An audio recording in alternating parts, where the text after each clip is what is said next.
Chegou o fim de semana e mais uma arquibancada para você que nos acompanha aqui na tela da Band. Fim de semana de muito futebol. A gente teve uma semana também bem movimentada em relação aos nossos clubes e claro que a gente vai debater tudo isso. Teve estreia do Ancelotti na seleção, tem muito assunto legal pra gente falar. Bancada titular, até que enfim, né? Até que enfim apareceram. Como é que vocês estão? Tudo bem? Como é que foi a semana? Estilo Voivoda, né? Tá rodando muito aqui. Rotativo demais isso aqui pro meu gosto. Saudar o Carlos Henrique, saudar o Léo.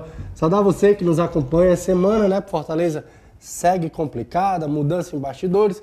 E pro Ceará eu acho que não tem terra arrasada, tudo dentro da normalidade. O Botafogo tem um grande elenco e a gente não pode aqui querer fazer um caça às bruxas se é algo que está dentro do script. E aí, Léo, como é que foi?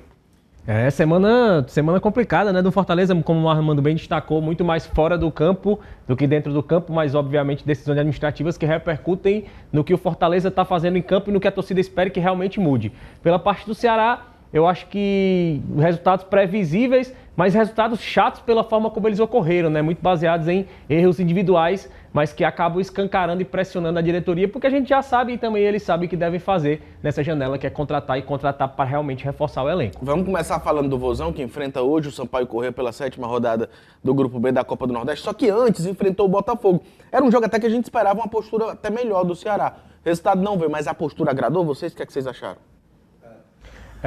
No primeiro tempo, acho que o Ceará teve um jogo realmente de anular o Botafogo e conseguiu.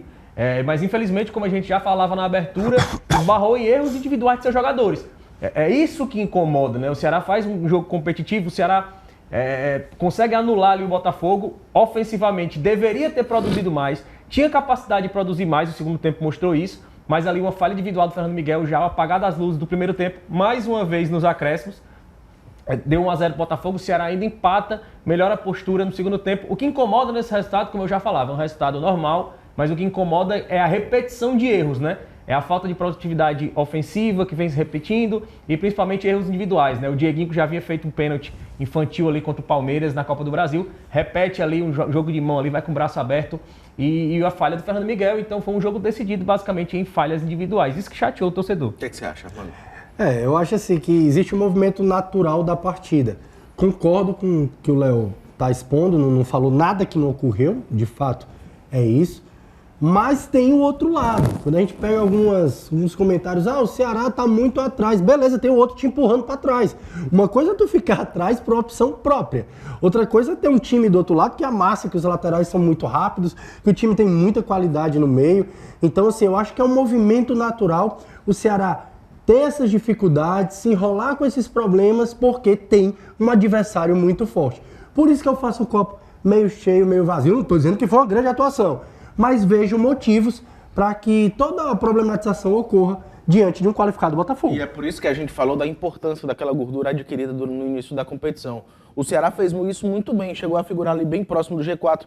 E essas derrotas fazem com que o Ceará não se distancie tanto, né? É o objetivo principal, Léo. Exatamente, o Ceará continua com o pé no chão. Eu acho que o lado que deve ser retirado também nessas derrotas é principalmente nos situar. Na verdade, a gente sempre teve muito realista nessa análise da tabela do Ceará. Mas o torcedor também botar o pé no chão, acho que o torcedor também em nenhum momento saiu, mas principalmente focar a diretoria na necessidade de reforços que venham realmente para brigar por titularidade, para fazer diferença no time, que não venha realmente para encher a folha. E para acontecerem as chegadas, precisam haver as saídas. E eu acho que o Ceará, o que chateia o torcedor, na verdade, é que desses 2 jogos o Ceará era muito possível ter saído com 2 pontos. Aquele gol contra o Atlético Mineiro, da forma como aconteceu ali, os volantes ali cederam espaço, aquele chute bem improvável. O Fernando Miguel ali também aceitou um pouco. E dessa vez também a falha individual do Fernando Miguel, o pênalti infantil ali do Dieguinho. Então, assim, o Ceará fatalmente sairia de 2 pontos contra 2 resultados, contra 2 adversários ali que fatalmente vão figurar participando da tabela. Se você fosse o João Paulo Silva, quem que você mandava embora e em que posição você traria? Tô sendo... Gostou aí? A parte do mandar embora, né, ela é muito complicada. É claro que Lelê não vai bem. A gente tem nomes aí, o próprio Recalde, né, que não tem nem motivo para ter renovado ou para ter permanecido. Só desculpa te interromper, eu vi nas redes sociais um torcedor falando, inclusive, tantos R$1.000 por mês e o cara nem joga. O que justifica o Recalde no Ceará? É bem isso, né? Mas a questão é essa, o torcedor, o Twitter, todo que eu leio sempre, Léo, demissão significa dinheiro. Não é só dizer, Carlos Henrique, tchau, sai da... Não é isso. Tem rescisão, são salários astronômicos, você tem que pagar multa, ou você tem que achar outro clube que aceite um jogador improdutivo e tão caro. Então, se queremos que atletas saiam, queremos. Mas não é fácil. É um dos movimentos, aliás, mais difíceis. Tão difícil contra a contratação é um desligamento. E eu acho que o Ceará faz isso muito melhor que o Fortaleza nas últimas temporadas. Emprestando, conseguindo dividir salário. O Ceará tem esse movimento muito melhor. Mas é uma situação que chateia o torcedor, mas que não é tão fácil quanto parece. Léo, Armando, a gente tem o jogo que acontece hoje, Ceará e Sampaio Corrêa, Sampaio e Ceará, lá no Castelão, no Maranhão. Jogo esse que tem transmissão da nossa caravana esportiva. Eu vou estar lá em cima, mas a equipe lá da bancada é o Carioca, o Armando e o Luiz Carlos, um companheiro nosso que vai estrear aqui também. E a gente fala exatamente de um jogo importante, né? Isso porque o Sampaio vem para campo com 8 desfalques. É um time que é frágil, Léo, a gente pode até dizer que é um time frágil, mas o técnico Zé Augusto vai ter 8 desfalques na partida contra o Ceará. Olha só a lista. Por já terem atuado pelo Motoclube na própria Copa do Nordeste, os laterais Ball e o Adson não jogam, além do zagueiro Ian Christian, o volante Pedro Dias e o atacante Jean, todos estão fora, lesionados. O meia Nádio e o volante Cave são desfalques. Este último, inclusive, cumpre suspensão. O oitavo nome, pode ter até 8, né? O oitavo nome que pode ficar de fora é o atacante Eric Cabral, que passou por exames por conta aí de um desconforto muscular e aguarda exames para saber se volta aos treinos ou não. Na verdade, não é nem se volta aos treinos, se joga ou não. É bem isso. O Ceará pode tirar proveito disso? O Ceará precisa tirar proveito disso. Assim, o jogo contra o Sampaio, ele tá na conta da pontuação do Ceará desde que começou praticamente a temporada, né? O Sampaio Corrêa foi muito mal do Campeonato Maranhense, sequer chegou à final. Tem 2 pontos apenas na tabela, não tem nenhuma vitória. E além desses 8 desfalques, ele já passa por uma reformulação, né? O Sampaio liberou 13 jogadores. Então são 8 desfalques, mais 13 jogadores que foram dispensados, então está em meio a uma reformulação. Então o Ceará foi com força máxima, viajou com força máxima, apenas o Lelê de fora, né? Além dos lesionados, mas por questões de inscrição, né? O Lelê não está inscrito na Copa do Nordeste. Mas o Ceará precisa vencer. O grupo, pela derrota do Bahia para o Confiança no meio da semana, embolou um pouco ali o grupo. E eu acho que nesse momento o grupo B precisa principalmente ver a questão dos confrontos, né? A gente está vendo aí quem pode pegar um Ferroviário, quem pode pegar um Vitória, quem pode pegar um Sport. Assim, isso é muito complicado e precisa ser visto pelo Ceará. Mas o Ceará vai para ganhar porque o Ceará primeiro tem que afastar a crise. Não existe nem sinal de crise, mas aquela coisa. Vai perdendo um jogo fácil desse... Não deixa ela chegar, Não né? deixa ela chegar, afasta ela. E aí, Armando, como é que você espera de um jogo tão importante como esse, cara? Eu não concordo com essa palavra crise, né? Que eu ouvi, li alguma coisa. Pô, Palmeiras, Atlético Mineiro e Botafogo. Para com isso. É totalmente dentro Esperado, né? do esperado. Dentro, é claro, queria um pontinho, todo mundo queria. É claro que dava para ter o pontinho, dava para ter o pontinho. Alguns momentos, eu acho que principalmente contra o Galo, né? Bola de muito longe, uma bola meia altura. Tanto afrouxaram na batida como o Fernando Miguel ali atrás. Mas, independente dos desfalques, o Léo foi muito feliz. É uma questão de prateleira. É uma questão de planejamento da temporada. Não tem conversa. É entrar para ganhar. E eu acredito que vai, sim, fazer uma boa partida hoje. Vai conquistar os 3 pontos, espantando aí essa distância, né, entre vitória e derrota. Se for pelas estatísticas, não vai dar bom. O torcedor gosta de ir para estatística, né? Será o 5º pior visitante da Série A do Campeonato Brasileiro até a 11ª rodada, né? Dos 15 pontos conquistados até aqui pelo Vozão, apenas 2 foram fora de seus domínios. 2 empates, obviamente. Como visitante, o Ceará está atrás somente de Corinthians, Vasco, Sport e Juventude. O Sport é o lanterna ainda? O Sport é o lanterna da competição. Vamos lá. Então, adversários diretos na luta contra o rebaixamento. O Alvinegro também está atrás do Vitória e do Fortaleza, que estão em situação pior na tabela. A sorte do Ceará é que o Ceará consegue vencer. Se não tivesse pontuando fora de casa e estivesse empatando, por exemplo, a situação não estava bem legal, não. Em 5 jogos fora de casa, o Alvinegro empatou 2 vezes e sofreu 3 derrotas. Embora o desempenho do Ceará como visitante seja negativo, como mandante, o Vovô tem o 6º melhor desempenho. Ao todo são 4 vitórias e 1 empate em 6 jogos. E isso é muito importante para um time que quer seguir dentro da Série A, né? A gente está falando aqui de Série A, né? Quando a gente vai para o Sampaio, como eu falei, muda a prateleira. E aí eu acho que o Ceará, como o Léo também ponderou, é importante a vitória. Por quê? Porque afasta, deixa as derrotas para trás, 3 derrotas consecutivas. O Ceará não tinha perdido ali, né, ainda dessa forma. Mas com o Sampaio Corrêa é outro campeonato, prateleira diferente. Inclusive outro campeonato dentro da Copa do Nordeste. O campeonato Ceará é Bahia, é Fortaleza, é Sport. É outro campeonato mesmo dentro da Copa do Nordeste. Acho que o Alvinegro vai sim aí reencontrar a vitória e voltar para esse ano, para essa excelente temporada que vem fazendo. Qual o peso que tem uma vitória hoje contra o Sampaio, Léo? É o peso daquela conta de luz de R$7. Caramba! É a conta de luz. Tem aquela conta de luz de R$7. Bandeira vermelha. É bem facinho de pagar, mas se você não pagar, dá um problema. E aquela coisa, o mesmo vitória chama vitória e derrota chama derrota que a gente usava pro Fortaleza, serve claramente pro Ceará. Vitória chama vitória, derrota chama derrota. Se acostumar a ceder, a perder, a sofrer, vai ficar muito difícil na temporada. Então o Ceará precisa manter essa pegada de competir. E contra o Sampaio Corrêa é se impor, é fazer o seu papel, o seu campeonato como vem fazendo, conseguir a classificação, acalmar e ir para a parada agora focando na recuperação na volta do Brasileiro. Vale lembrar que este é um jogo importante, que tem transmissão ao vivo da Caravana Esportiva no YouTube da Band. Procura lá, Caravana Esportiva, Band Ceará, você vai ter no YouTube o link da nossa transmissão de um jogo extremamente importante. Vamos pro intervalo, daqui a pouquinho a gente vai falar de seleção, Fortaleza, tem muita coisa legal pra gente falar, o papelinho voltando, botando ordem lá no negócio. A gente volta já.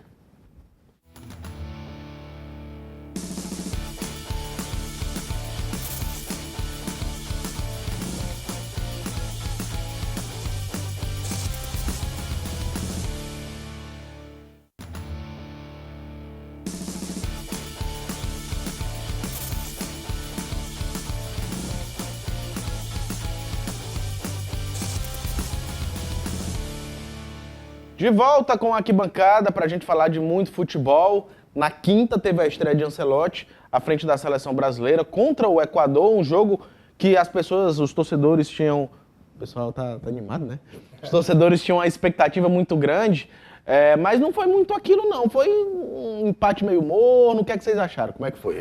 Pro início eu gostei, fiquei feliz, né? Eu acho que a gente conversava aqui nos bastidores, eu e o Léo, o sistema defensivo, né? A prioridade de marcar, pode-se dizer assim, até calçando a chinelinha da humildade, né? O Brasil tem que marcar contra o Equador? Tem que marcar. E se não marcar, vai perder o jogo. Então, a gente já chegou um sistema defensivo ali muito sólido, que briga muito, que luta muito. E gostei também dos extremos, gostei de Estevão, gostei de Vinícius Júnior. Acho que o meio, a lá Fortaleza ali, errando muito, muito passe simples. Quando a bola chegou no Vini, o Vini conseguiu ganhar, muitas vezes 1 para 1. Quando chegou no Estevão, o Estevão conseguiu criar também algumas chances. E aí faltou aquela bola ali, perdão, que para colocar para dentro para fazer 1-0 realmente. Então gostei, muito pouco tempo de trabalho. Minha esperança, o modo on da esperança continua ligado do meu lado. E o que é que você achou, Léo? Assim, muita gente, como o Armando estava comentando, achava que o Ancelotti ia chegar e destruir no primeiro jogo. E não é bem assim, né, cara? Ele tem que entender primeiro quais os atletas que ele tem disponível, né? Exatamente. E quando a gente fala de seleção brasileira, geralmente o nosso lado torcedor é bem infantil, né? Então a gente quer ver aquela seleção jogando pra cima, tocando rápido, amassando. Porque a memória é essa. A memória é essa. A memória do Brasil é essa, da seleção brasileira. E só que a gente analisando dentro do recorte atual da seleção brasileira, inclusive dentro do recorte atual do Equador, que é o adversário, é um time que tá com a mesma pontuação, que tem, na verdade, eu acredito que é o melhor Equador. É a melhor geração que o Equador já tem, muito fruto da geração do Independente Del Valle, do trabalho que é feito de revelação de jogadores. E a gente tem um treinador, o BK7, é um excelente treinador, sempre é falado por aqui, né? Se ela precisar de treinador, a galera era meio cara de pau, né? Mas assim, um bom Equador e assim, defensivamente a gente já viu um Brasil mais seguro e era o que precisava ser feito. A gente enfrentou um adversário bem complicado, o Estupinhã ali jogando aberto, ex-Bahia. O Alan Franco também, eu acho que aquela parte do meio campo do Brasil, como o Armando bem destacou, sofreu muito, mas eu acho que é aquele trabalho de treinador que quem gosta de futebol sabe. Treinador novo chegou, arruma a defesa. Tá em crise? Arruma a defesa. E o Ancelotti, como bom italiano, não seria diferente. Eu acho que ele fez essa parte e daqui pra frente, com mais tempo de trabalho, eu acredito que evolua nos outros aspectos. Aí o Carlo Ancelotti, novo treinador da seleção brasileira, tem alguns jogos aí pelas eliminatórias, e quando ele fez a convocação, muita gente questionou, mas não vai trazer o Neymar? Cara, pálido, o Neymar não tá em boa fase, não. O Neymar não era pra estar na seleção, acho que desde da última convocação do Dorival. Como é que vocês veem essa convocação dele? Foi justa, não foi? Como é que vocês acham? No momento eu concordo, né? Eu tava ouvindo alguns comentários, né, do pessoal de São Paulo. E alguns disseram, o Neymar, mesmo aleijado aí, ia criar. Acha que ele se encaixava como um líder, né? Talvez. E ali no meio como o cara que pifa, né? Que deixa os caras de frente pro gol. Porém, eu também concordo, acho que é tudo sobre o momento clínico. Pra mim, o Neymar tecnicamente é indiscutível, não tem nada no Brasil igual, nada nem ninguém. mas clinicamente, qual a segurança que a gente tem que ele vai entrar, que ele não vai quebrar de novo? Então eu acho que ele precisa ganhar esse ritmo, ele precisa entrar novamente, jogar. Quando ele tiver uma sequência, eu tenho certeza que ele vai ser convocado sim. Até porque, Léo, a gente já viu o Neymar jogando pelo Santos, fez alguns gols, mas não convenceu que é aquele Neymar em alto nível não, né, cara? Exatamente, eu vejo muito se falar sobre o comprometimento do Neymar, a vontade do Neymar, como o Armando bem destacou, ele tecnicamente ele é indiscutível. Agora, pra mim, quando se fala do Neymar ter aquela vontade, aquele desejo de jogar bola, quando ele tá em campo, você vê o Neymar querendo o jogo. O problema que eu vejo muito mais é do foco do Neymar na sua condição física, em se preparar, em se cuidar, em se treinar. Eu acho que é isso que ele desleixa. Não é na falta de vontade quando ele está em campo. Ele está em campo, ele tem prazer em estar ali. Você vê que ele tem prazer, é perceptível. Mas eu acho que outros compromissos dos sociais do Neymar astro, do Neymar estrela, é que estão prejudicando essa vontade que o Neymar jogador, eu acredito que ainda tem de jogar e de ajudar a seleção brasileira. O que esperar desse próximo jogo, pelas eliminatórias, dessa sequência de Ancelotti e a seleção brasileira, Armando Leão? Cara, eu espero uma partida um pouco melhor, né? Estreia é sempre complicada para todo mundo, inclusive para o Ancelotti. E acho que dentro do Brasil, com apoio, os jogadores vão se sentir em casa, que ele, queira ou não, o fator casa, ele existe também. Então acho que vai melhor sim, vai ter essa melhora gradativa. Já conseguimos ponderar alguns pontos que foram melhores do que o Brasil, tão desorganizado que vinha. O Léo até disse aqui no off, né? Armando, com certeza teríamos tomado gol nos trabalhos anteriores, com certeza. O rival tinha levado um gol logo no início. Com certeza, teria levado diante de um bom Equador, de um time fisicamente chato, muito rápido, fisicamente muito forte. Então eu acho que a gente vai sim ter essa melhora gradativa, também ponderar, né, o Alexandro, né, do Lille, quem é Alexandre e tal, e o cara foi muito jogou bem. Muita bola. Jogou bem, então assim, eu também fui um dos que, França é só o PSG, não tem mais ninguém, eu também critiquei, mas foi muito bem, e isso mostra que ele tá atento às oportunidades. E aí, o que é que você espera? Eu acho assim, nessa primeira escalação, eu tiro um pouco do peso da escolha do Dorival. Eu acho que do Ancelotti, Ave Maria. O Ancelotti, ele tem tamanho e envergadura para chegar escalando. Mas ao mesmo tempo, ele tem inteligência e experiência de chegar em cima da bucha do primeiro jogo, como a gente diz no popular, e saber respeitar a comissão permanente, ouvir, chama o Rodrigo Caetano aqui, Rodrigo, cara, como é que tá? E qual é a pré-lista aqui? Como é que tá? Quem eu posso trazer, quem eu posso pensar? E aí eu acho que o trabalho dele começa efetivamente a partir de agora. Inclusive a partir da observação desses nomes que vieram convocados dessa vez. É isso, vamos esperar como é que o Brasil vai se comportar nas eliminatórias para a Copa do Mundo de 2026. Muda de assunto, muda de bandeira, vamos falar do Fortaleza. Isso porque Sérgio Papelim voltou. O pai voltou, digamos assim, ele disse que o caô acabou. Mas, Armando e Léo, que peso tem esse retorno? Isso, uma vez que... você vê a cara do Marcelo Paes ali do lado, ó. Maravilhado. Mas uma vez que essa volta representa um marco, porque o Papelinho ele foi um dos caras responsáveis por essa ascensão do Fortaleza desde a Série C até a Série A, né, cara? Exatamente, você falou um ponto interessante. O terreno do Papelinho é esse, é C, é B, é um pouquinho, e ele pode ser inclusive muito importante em realocar esses atletas, que muitos deles não têm mercado para a Série A, já foi amplamente tentado e sem conseguir. Pedro Augusto, por exemplo, ninguém quer na Série A. Então pode ser que o Papelinho seja útil nesse sentido de realocar. Dentro do Fortaleza, eu acho, Carlos Henrique, que ele vai mais funcionar como aquele cara de dia a dia, que fala a língua do atleta, que relaciona muito bem com todo mundo. A gente sabe que a gente perdeu o Alex, né? Se a gente olhar para o retrovisor, que também fazia esse papel, e o Papelinho volta com essa função de tornar o ambiente melhor, um cara muito brincalhão, um cara que transmite a alegria dele, né? Um cara que é bem quisto por todos, e acho que isso pode sim ser um ponto positivo. Dentro do departamento do futebol, ainda acredito que isso seja bem centralizado no Paes, como estava combinado antes da chegada do Papelinho. E aí, Léo, o que é que você espera, cara? É uma mudança completa de perfil, né? O Fortaleza muda a rota, dá um 180, né? Total. É daquele cara aquele executivo de futebol que fala 50 línguas, que anda de terno, pro cara que fala a língua do futebol e bate na mesa. Nesse momento foi o caminho escolhido pro Fortaleza. Se vai dar certo ou não, foi o caminho escolhido pelo Fortaleza. É até curioso, eu vi muita gente comentando nas redes sociais, rapaz, o Paes apresentou ele, já saiu da sala. E ele saiu da sala em todos os aspectos, porque o Papelinho descreveu todos os passos que o Fortaleza fez de forma errada. olha, vai ser muito difícil tirar esses jogadores, porque são jogadores com maior idade, com contrato longo e ganhando muito. Foram erros apontados, a gente várias vezes aqui já falou. Contratos longos, excesso de gratidão, jogadores ganhando muito, jogadores acima dos 30 anos. É como se, entre aspas, ele não quisesse ouvir a verdade. Não, ele falou. Não que seja isso, eu tô falando do Não, Marcelo Paes. exatamente. Não que seja isso, mas para deixar o negócio centralizado E ele foi muito sincero, muito franco, onde é que ele vai atacar. Foi muito sincero em dizer que é difícil você tirar jogadores com contratos longos e com média de idade alta e salários altos, você jogar esse cara no mercado para abrir folha e trazer novos nomes. Mas é o que ele falou, vai mudar o perfil do mercado do Fortaleza. Ele falou também claramente sobre medalhões. Eu acho que a gente, contratar só medalhão às vezes não dá certo, vamos buscar. Então, assim, o perfil de mercado do Fortaleza deve ser esse mesmo, de um mercado mais secundário ali, tentar buscar novos valores, que foi o que fez o Fortaleza chegar onde chegou hoje. Em Libertadores, em boas campanhas na Série A. Agora, para isso, vai ter que desovar alguns jogadores. E como falou, assim, o Fortaleza está com especulações sobre o Diego Valdez, que já é um jogador de maior patamar mais caro. Então, assim, tem que equilibrar isso dentro do novo perfil do departamento de futebol. Dentro desses medalhões, se é que podemos dizer assim, a gente tem uma listazinha até boa, né, Armando? Já que ele disse que não gosta de usar a lista, mas temos Davi Luiz, que veio e não agradou, criou-se uma expectativa muito grande em cima do Davi Luiz, não agradou. O próprio Paul Fernandes, você vai trazer o capitão do Boca Juniors. Beleza, mas aqui o cara não jogou bola. Então, assim, são esses tipos de situações que o departamento de futebol precisa analisar minuciosamente para tomar o rumo certo do Fortaleza, né, cara?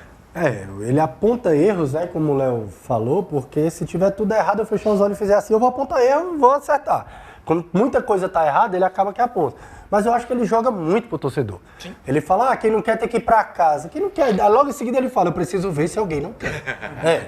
Então, assim, é uma entrevista que alegra todo mundo, é o tal do pirulito. Tom, vocês estavam chateados, vocês estavam apontando aqui, tá aqui o pirulito pra vocês. Fiquem tranquilos que eu falei tudo que todo mundo queria ouvir, né? Então eu acho que o trabalho é mais no dia a dia, é mais resolvido internamente. Como você falou, Davi Luiz é um nome que gera muita expectativa, eu sou um dos que gosto. Pra mim, na Argentina, foi o maior nome em campo, né? A Conmebol também escolheu. Mas independente de Conmebol, às vezes eu não concordo com o prêmio, pra mim foi o melhor em campo. Mas tá suficiente? Não tá. A expectativa pro Davi é muito alta mesmo. É que ele chegue e que ele organize o sistema defensivo. Essa é a expectativa. Ninguém pode ter outra expectativa para um cara que tem o currículo que ele tem. Então eu acho que dentro do dia a dia o Papelinho tem que somar com isso aí e o Fortaleza reachar o caminho. Inclusive, Armando, a figura do Davi, ela como liderança de grupo, ela não... não rendeu o esperado. Não, ela não excede o vestiário. Se existe uma liderança dele, ele é muito restrito ao vestiário. Você não vê o Davi chamando a responsabilidade o Tinga chama mais que ele. Exatamente, como se esperava que ele fizesse. Por ser um cara que se expressa melhor que o Tinga, por ser um cara com tamanho no futebol maior que o do Tinga, ele chama a responsabilidade. Eu acho assim, pelo pouco tempo de casa, eu entendo. Isso ficou muito claro também na Argentina, né, contra o Racing, no tratar com o árbitro, né? Vai conversar com o árbitro e tal. E o Davi? Muito respeitado. Os outros árbitros diziam, sai daqui, só fala com o capitão. Com ele, pois não, o que é que você quer falar? Então, assim, ele em campo, ele tem esse respeito de todos que estão envolvidos, do Gandula, do outro time, do árbitro. E o Léo tem razão. Eu acho que o fato de estar chegando, não querer passar por cima dos outros, mas isso é uma coisa natural, né? A liderança ela tem que ascender, é óbvio. O Davi, inclusive, falou numa entrevista aí para os colegas de imprensa que no começo do Fortaleza estava se sentindo meio deslocado, né? E isso também pesa, até ele se familiarizar com um grupo novo, até vir para o Nordeste novamente, que ele já jogou no Vitória, né? Então ele chegar aqui no Nordeste novamente, acho que foi no Vitória. Muito cedo. Acho que foi, faz muito tempo. Então, assim, isso é muito natural que ele tenha esse momento aí de adaptação e a gente espera que ele se adapte, que ele renda. Porque o valor que foi investido, o salário que é pago para ele mensalmente, ele tem que render e jogar bola todo dia. Vamos falar desse jogo de quinta contra o Santos, dia 12, o Fortaleza enfrenta o Santos de Neymar. Se ele vai estar em campo ou não, é uma coisa que a gente já não sabe. Foi expulso. Foi expulso, pronto, então não joga. Torcedor que tá esperando ir pro Castelão para ver o Neymar pode tirar o cavalinho da chuva. Talvez ele esteja no camarote. Mas, é um time também que tá meio bambiando no Campeonato Brasileiro, Armando e Léo. Como é que vocês veem esse confronto, cara? Uma oportunidade, Fortaleza precisa ganhar ou ganhar, né? Mais apoiado dessa vez no adversário, dentro de casa. O Santos não vem bem, então tá em crise, tá bagunçado. Porém, apoiado no adversário, no mau momento do Santos, Fortaleza não tem outro aspecto, não tem outra conversa, é entrar em campo, ganhar na vontade, ganhar na raça, ganhar com a força do torcedor, que há muito tempo não vai pro estádio, a gente ainda espera um Castelão que incentive, que vai apoiar, pelo menos nos momentos iniciais, né? Se depois vai virar aquela bagunça de novo, é normal também, não é nenhuma novidade, Mas eu acho que o Fortaleza não pode ter outro pensamento que não seja vencer ou vencer. O Santos, Léo, a gente fala que ele não está em boa fase, mas é um time perigoso, né? A gente precisa ter muita atenção para que o Santos não venha aqui e surpreenda também, né, cara? Exatamente. É um time que, por mais que esteja passando por um momento difícil, complicado, tanto dentro como fora de campo, tem peças muito interessantes. Eu acho que independente do Neymar, o Rollaser, a gente fez aqui pela caravana, o cara joga muito. O Rincon ali, o capitão do time pelo meio campo, tem uma pegada muito forte. E é onde o Fortaleza cede espaço, né, no meio campo. O Fortaleza perde muito batalha de meio campo. Quando você perde a batalha de meio campo, fica muito difícil você se impor, tanto defensivamente como ofensivamente. Ele está no meio ali, controlando o jogo. Então eu acho que o Fortaleza precisa hoje, principalmente contra o Santos, trazer o seu jogo de meio campo de volta, ressuscitar. É ver como essas decisões de bastidores vão repercutir no ânimo do time. Porque eu acho que de outra forma não existe. Assim, tem peças chegando, mas já até isso se sedimentar, virar algo concreto em termos de rendimento, é como o Armando falou, é muito se basear na fase do adversário. É até triste o Neymar não vir, porque assim, a gente não sabe quanto tempo ele vai ficar, e como a gente ama o futebol, por mais que tenha aquela povo que gosta ou não gosta do Neymar, é bacana, a molecada gosta do Neymar, vai pro Castelão, é um espetáculo a mais. É hoje o maior jogador do futebol brasileiro em atividade, apesar de não estar numa boa fase, né? Isso puxa muito, né, cara? Por mais que você vá para ver o seu time, é um espetáculo, é uma atuação, é uma coisa bacana de você ver o Neymar em campo ao vivo, né? Nem todo mundo é quarentão como eu, que viu o Neymar surgindo mesmo no Castelão. Aquela briga com o João Marcos, você tava no estádio, né? Vem Neymar, tava lá. Mas é isso, cara, a expectativa de um grande jogo, e pra gente encerrar, eu queria debater um tema com vocês, que é em relação a essa pontuação do Fortaleza. O Fortaleza está lá na parte de baixo da tabela do Campeonato Brasileiro e precisa reagir urgentemente. Então, assim, essa gordura precisa ser conquistada o quanto antes, cara. Porque se for deixar, for avançar, não tiver perigo e tal, quando for ver, já está numa situação complicada demais, né, Armando? Exatamente. Tá cedo, mas ninguém gosta de estar em zona de rebaixamento em momento nenhum. Em hora nenhuma é legal. Então, a oportunidade de sair, botar o pezinho fora ali e, principalmente, confiança em reencontrar a vitória. Confiança em reencontrar o caminho da vitória. Fortaleza faz uma partida muito boa na Argentina, muito equilibrada, tem aquele erro ali do gol, um erro pontual, mas faz uma partida muito boa mesmo. Volta pro Brasil, pega o Flamengo aí, chapa. Aí realmente não tem bom, tá voando o time de Felipe Luiz. E aí fica aquela dúvida, qual Fortaleza a gente vai encontrar contra o Santos? Aquele desequilibrado, desorganizado, ou Fortaleza que conseguiu performar no solo argentino? Em 30 segundos antes que eu leve um carão do Júnior ali, o que é que você acha? Não, é aquela coisa, vitória chama vitória, derrota chama derrota. O Fortaleza precisa reagir, precisa mostrar primeiro pro seu torcedor que tá havendo uma mudança. E quanto mais tempo demorar para reagir, tem que aproveitar que o lado de baixo da tabela também não tá andando. É isso, a arquibancada vai ficando por aqui. Valeu, galera. Até mais tarde, né? Valeu, Léo. Quando conseguir um espaço na agenda, eu me requisitado, ele vem. Maria. Mas é isso, a arquibancada vai ficando por aqui. Hoje tem Caravana Esportiva no YouTube da Band. Sábado que vem a gente volta com mais. Valeu.